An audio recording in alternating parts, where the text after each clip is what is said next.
راستہ بتایا، تجھے حمد ہے خدایا، تجھے حمد ہے خدایا۔ اس کے بعد شروع ہوتا ہے خطبہ کا بقیہ حصہ، وَأَشْهَدُ أَن لَّا إِلَٰهَ إِلَّا اللَّهُ وَحْدَهُ لَا شَرِيكَ لَهُ، اور میں گواہی دیتا ہوں کہ بے شک اللہ کے سوا کوئی عبادت کے لائق نہیں، وہ اکیلا ہے اور اس کا کوئی شریک نہیں۔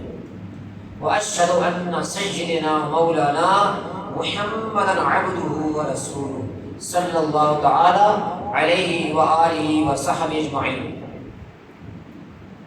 اور کہ بے شک ہمارے سردار اور ہمارے آقا محمد مصطفیٰ صلی اللہ علیہ وسلم اس کے بندے اور اس کے رسول ہیں، ان پر، ان کی جملہ آل و اصحاب پر اللہ پاک درود و برکت نازل فرمائے۔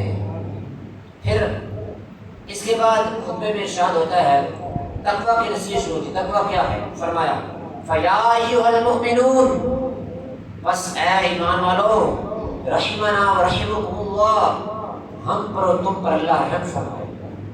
اوصیکم ونفسی بتقوی اللہ عز وجل فی السر والإعلان، میں تمہیں، یہ خطیب کہہ رہا ہوتا ہے، میں تمہیں اور اپنے آپ کو تنہائی میں، اکیلے میں اور لوگوں کے سامنے ہر جگہ اللہ پاک سے ڈرنے کی نصیحت کرتا ہوں۔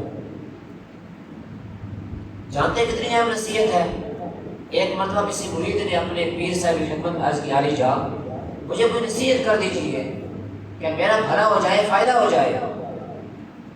تو پیر صاحب نے فرمایا، میں تجھے اللہ پاک کی وہ نصیحت کرتا ہوں جو اللہ پاک نے اگلے پچھلے تمام انسانوں کو کی ہے۔